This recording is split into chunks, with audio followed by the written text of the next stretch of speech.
Hi friends, this is Mayur, you are watching beyond Bollywood plus. आज बात होगी Tamil film 800 की। लेकिन उससे पहले you know the drill by now, please subscribe to my channel and don't forget to press the bell icon. दोस्तों, film 800 it's a Tamil film, it's a biopic of legendary Sri Lankan cricketer Muttiah Muralitharan. ये film जाहिर है हमने इसे डब्ड हिंदी में देखी कल। और दोस्तों, जब मुरलीधरन की बात आती है, वो एक प्रोबेबली द ग्रेटेस्ट बॉलर है क्रिकेट में, क्योंकि उनके आंकड़े वही बताते हैं जहां पे उन्होंने टेस्ट क्रिकेट में 800 विकेट लिए, माइंड बॉगलिंग, और वनडे में 532, ये दोनों ही वर्ल्ड रिकॉर्ड है। और अ, अगर आप किसी से पहले कहते कि एक इंसान 800 विकेट लेगा टेस्ट में, जाहिर है कोई उस पर यकीन नहीं करता। लेकिन इस श्रीलंकर जादूगर ऑफ स्पिनर ने अपने लंबे करियर में सबको मैं कहूंगा चकित कर दिया, not just with his talent but his appetite. और ये जो एपेटाइट है, मेरे ख्याल से ये जो एटीट्यूड है कि बस बॉलिंग करते जाना, विकेट्स लेते जाना, ये कहीं ना कहीं आई थिंक उनके अंदर बचपन से था। जहाँ पे फिल्म की शुरुआत में पहले हम एक शायद 6-7 साल के एक बच्चे को देखते हैं। वो एक श्रीलंका का एथनिक तमिल है, which obviously are minority in that country. और वो अपने गांव के लोगों के साथ क्रिकेट खेलना चाहता है, लेकिन सब, जैसा कि अक्सर होता है छोटे बच्चों को, तो बस बड़े बच्चे उन्हें अपने साथ खिलाते नहीं। अगर खिलाते भी तो ज्यादातर सिर्फ फील्डिंग करवाते हैं। तो शुरू में तो कुछ ऐसा ही होता है कि छोटे बच्चे, छोटे मुतैया को सिर्फ फील्डिंग किया जाती है। और एक दिन वो बच्चा बड़े ही braves to tell the big boys कि भाई प्लीज आप मुझे एक बार बॉलिंग दो और मैं दोनों टीम की तरफ से बॉलिंग करूंगा। अब जैसे ही बड़े बच्चे सुनते हैं कि हाँ चलो, और शायद ऐसा लग रहा है कि आज उस बच्चे को मौका मिलेगा कि वो दोनों तरफ से बॉलिंग करे। और लेकिन अनफॉर्चुनेटली फिर वहां पे दंगे हो जाते हैं बिटवीन सिनेलीज एंड तमिल। और उस बच्चे को अपना हुनर दिखाने का, पहली बार अपना हुनर दिखाने का मौका नहीं मिलता है। ये सीन इसलिए है क्योंकि इसमें ये बताता है कि बचपन से ही मुरलीधरन के अंदर एक भूख थी बॉलिंग की।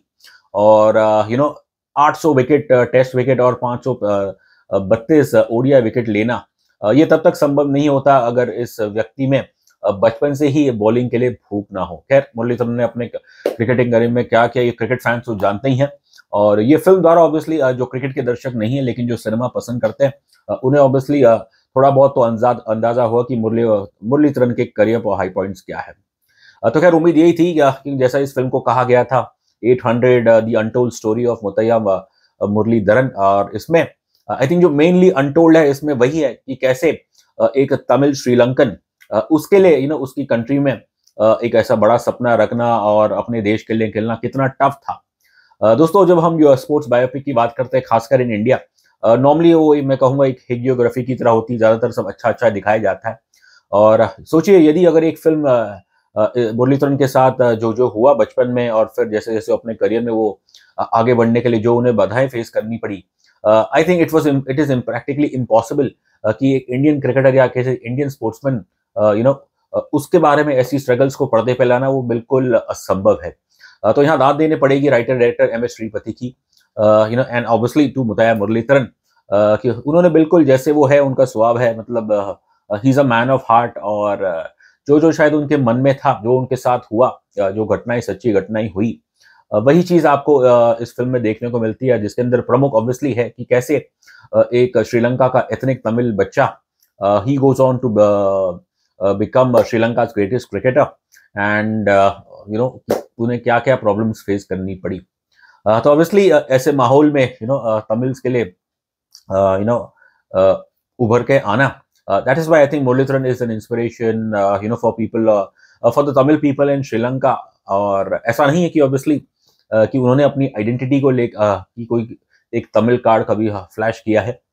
एक स्पोर्ट्समैन, उनकी पहचान एक क्रिकेटर की है, बट इट इज नेचुरल कि अगर आपके कंट्री में इतने सालों से सिविल अनरेस्ट रहा है, specially between two groups, two ethnicities, तो कहीं ना कहीं एक स्पोर्ट्समैन भी उसके अंदर थोड़ा, मैं कहूंगा, सैंडविच सा हो जाता है। तो खैर, hats off to MS Sripathy and above all Muttiah Muralitharan. खैर, एक आई थिंक जैसे कि हमने कहा, ये चीजें एक श्रीलंकन क्रिकेटर के ऊपर भारतीय फिल्म प्रोडक्शन में दिखाना तो आसान है, but I think I be intrigue to know कि इस फिल्म तो श्रीलंका में कितना दिखाया जाएगा, बिकॉज ऑब्वियसली प्राइमरी लैंग्वेज तो तमिल है। अब मुझे नहीं पता कि जो श्रीलंका की पब्लिक है, जो सिनेलीज पॉपुलेशन है, अब वो कितना इस फिल्म से अटैच होगी। ये तो खैर आई थिंक श्रीलंका जाके वहाँ की ग्राउंड रियलिटी से पता चलेगा। ऐसा मुझे लगता है कि जो श्रीलंका के सिनेलीज लोग हैं, खासकर जो शायद कट्टरवाद है, वो शायद इस फिल्म को अक्यूज करेंगे एक तमिल अपीसमेंट फिल्म है। आई डोंट थिंक ऐसा है, बिकॉज जैसे आप फिल्म देखेंगे तो यहाँ पे दोनों कॉन्फ्लिक्ट के जो दोनों पर्सपेक्टिव है वो इस फिल्म में आपको उसकी झलक दिखेगी। क्योंकि मुरलीधरन बस वो अपने आप को बस एक क्रिकेटर की पहचान से जानना चाहता है और वो एक अच्छे इंसान है, और अगर वो किसी इंसान की मदद करना चाहते हैं और अपनी जिंदगी में आगे बढ़ना चाहते हैं तो उसे इन सब कास्ट क्लास बैरियर से आगे बढ़ के अपनी एक पहचान बनानी पड़ती है, और जो मुरलीधरन ने बिल्कुल बनाई है। तो खैर आई थिंक ये कॉन्सेप्ट लेवल और तो ये फिल्म 800 काफी बढ़िया है। अब फॉर अ स्पोर्ट्स फैन इसके अंदर क्या है आपके लिए? तो खैर मैं पहले क्लियर कर देता हूँ, अनफॉर्चुनेटली जिस अंदाज में ये स्क्रीन पे उभर के आता है, इट डजंट रियली वो हमें बांध के नहीं रखता है। और दुर्भाग्य की बात यह है कि मुरलीधरन के करियर के जो ऑब्वियसली हाई पॉइंट्स रहे हैं, जिसके अंदर ऑब्वियसली शायद प्रमुख ऑब्वियसली वर्ल्ड कप तो है ही, बट फिर जो इंग्लैंड में उन्होंने एक टेस्ट मैच में एक टेस्ट मैच में 16 विकेट लिए थे, वो तो दिखाया गया अच्छी तरह से।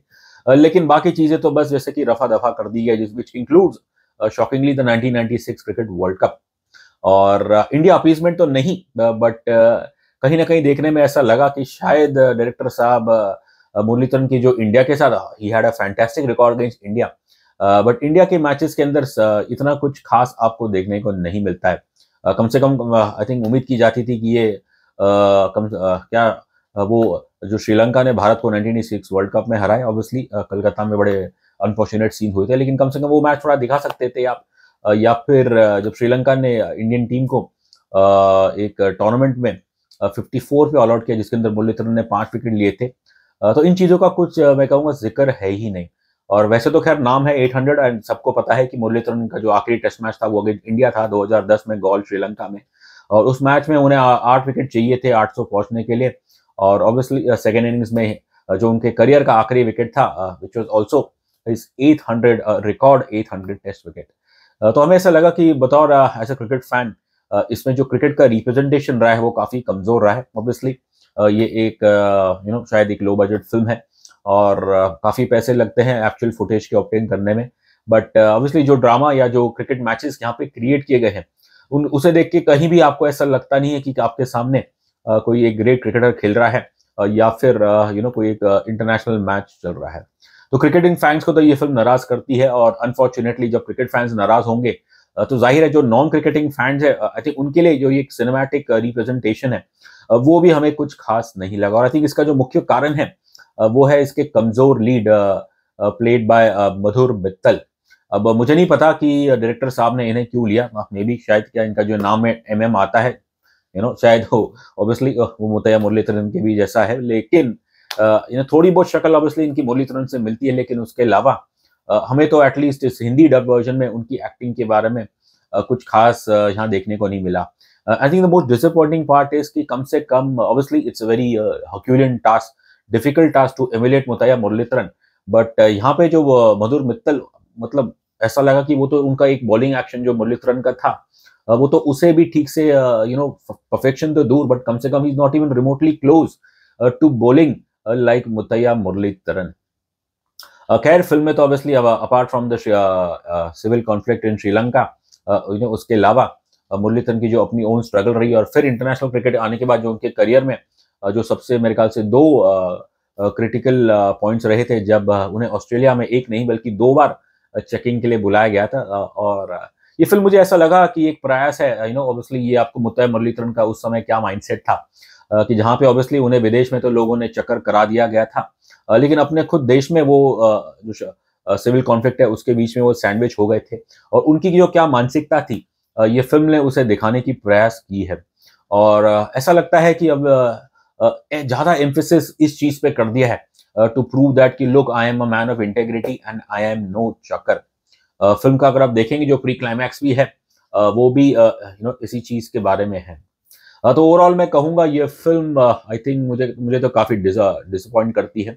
कहीं ना कहीं आई थिंक ऐसा लगता है कि the moment the great Vijay Sethupathi, पहले तो वो मुतैया मुरलीधरन का ये फिल्म करने वाले थे, और जैसे ही obviously it is very difficult for a Sri Lankan actor, for an Indian Tamil actor to play the lead in Muttiah Muralitharan biopic, और जो ऑब्वियसली विजय सेतुपति को मजबूरी ये फिल्म छोड़नी पड़ी थी। और उसके बाद शायद ऐसा लगा कि तकरीबन सभी तमिल फिल्म इंडस्ट्री के एक्टर्स ने शायद ये रोल करने से मना कर दिया होगा। And that's why obviously I think the role landed in the belly of Madhur Mittal, जिन्हें ऑब्वियसली इस फिल्म से पहले कोई जानता नहीं था। अब उनकी एक्टिंग ने तो हमें इतना कुछ प्रभावित नहीं किया। फिल्म में नसर साहब जरूर है, जो कि एक सीनियर एडिटर का रोल प्ले कर रहे हैं। उनका कैरेक्टर मैं कहूंगा अच्छा, because the story is largely told from his point of view. I think film इसका जो स्क्रीन प्ले है देखने में बस ऐसा लगता है कि जैसे डायरेक्टर साहब ने मुतैया मुरलीधरन की बायोपिक पढ़ी होगी, और बस जो हाई पॉइंट थे obviously probably in consultation with Muralitharan, उन्हें बस आपने पर्दे पे लिखा दिया। लेकिन बहुत कम सीन्स है फिल्म में जो आपको बांध के रखते हैं। हाँ, बस अगर थोड़ा बहुत एक्टिंग की बात करूं तो इसमें जो अर्जुन रानाटुंगा का रोल प्ले कर रहे हैं, that gentleman obviously looks a little bit like Arjuna Ranatunga, और उनकी एक्टिंग भी हमें ठीक ठाक ही लगी।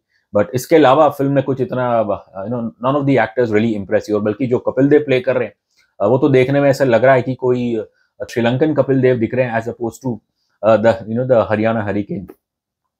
स्क्रीन प्ले कमजोर है काफी, और म्यूजिक भी इसमें तो इतना कुछ है नहीं। और अचानक से बस इनकी जो मुरलीधरन की जो वाइफ है, उनका भी कुछ इतना खास इस फिल्म में suddenly she pops out from nowhere, और बस ऐसा दिखाया गया कि उनकी जैसे कि शादी ऑलरेडी हो चुकी है।